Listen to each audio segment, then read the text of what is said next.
Hello from Glasgow. I'm Peter Lacey, Accenture's Global Sustainability Services Lead and Chief Responsibility Officer, with another daily update from COP26, the UN Climate Change Conference. Around 120 heads of state have gathered for the first 2 days of COP for our last and best chance to keep the goal of 1.5 degrees alive, as Boris Johnson put it. Sir David Attenborough passionately urged world leaders to turn tragedy into triumph.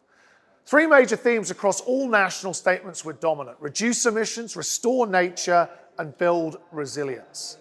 In my video yesterday, I outlined 10 asks that the world's CEOs have asked of policymakers at COP that, if answered, would trigger a sustainable net zero industrial revolution.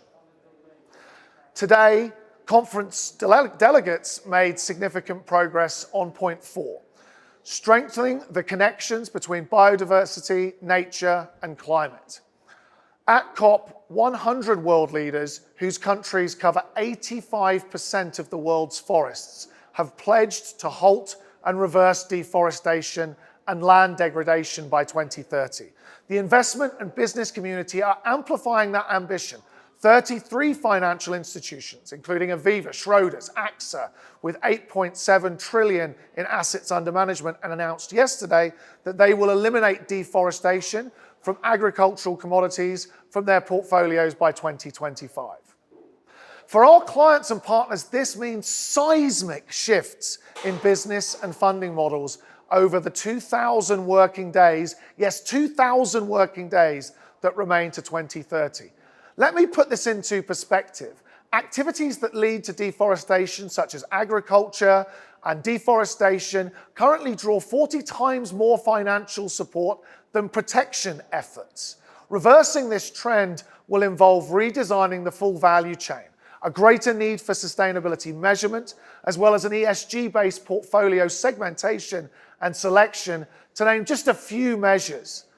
The negotiators, with a strong call to action from UN Secretary General Antonio Guterres, are also accelerating their efforts to phase out coal power in OECD and EU countries by 2030 and worldwide by 2040.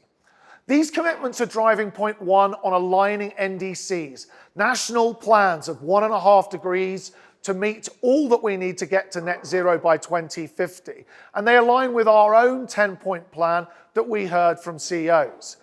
The Indian Prime Minister announced a net zero goal for 2070, but was also criticised for not having enough put in place early to deliver some of those measures, but at least on the right track. One of the other talking points has been the different starting points of the 2 biggest influencers on COP, China and the US. The US is here very much to ratchet up, ramp up commitments from all governments. China sees this as very much finishing a process that started in Paris. Business consortiums are amplifying their efforts and supporting cutting coal. Bloomberg Philanthropies announced that it will work to close a quarter of the world's 2,400 remaining coal power plants and the 519 currently being developed by 2025. For business around the world, these ambitions mean significantly increasing the share of renewable energy and connected energy services, shifting to cleaner technology and green infrastructure, green IT, green cloud, net zero industry transitions within the decade. As the world leaders were addressed by poet Iris Chussin, Daley Ward, whose poem Earth to COP said, "Anything less than your best is to pay much too little," I thought about Accenture's own value promise as our clients and partners gear up to deliver their best on sustainability. At Accenture, we believe there are fewer, greater things that represent promise for our shareholders and our stakeholders than sustainability, and how it's going to transform the way we live, work, and play. Indeed, this morning, in collaboration with the World Economic Forum and Arabesque, we looked at what it means to be a sustainable organization. Mindsets, behaviors, organizational systems and processes, new capabilities for new leaders, new capabilities for organizations, interlocking ESG in ways that drive financial growth and drive sustainability performance. In fact, what we saw was that the new sustainability DNA in organizations sees them outperform by 21% financially and 21% in sustainability impact. This holds true for small startup organizations as well as global multinationals, and we looked at more than 150 measures across 4,000 clients. We also had sessions with Unilever, BP, Anglo American, and the Carbon Disclosure Project, talking about issues like carbon intelligence and how it changes workflows, technologies, how it influences innovation and differentiation through value chains.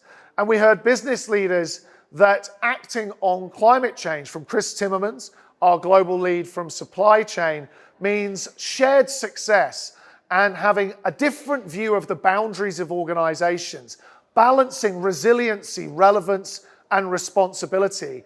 And he was joined by our client BMW and other clients who talked about how carbon intelligence is driving the 3 R's of the future. Really, the R's that are about revenue growth, that are about responsibility, that are about better managing risk.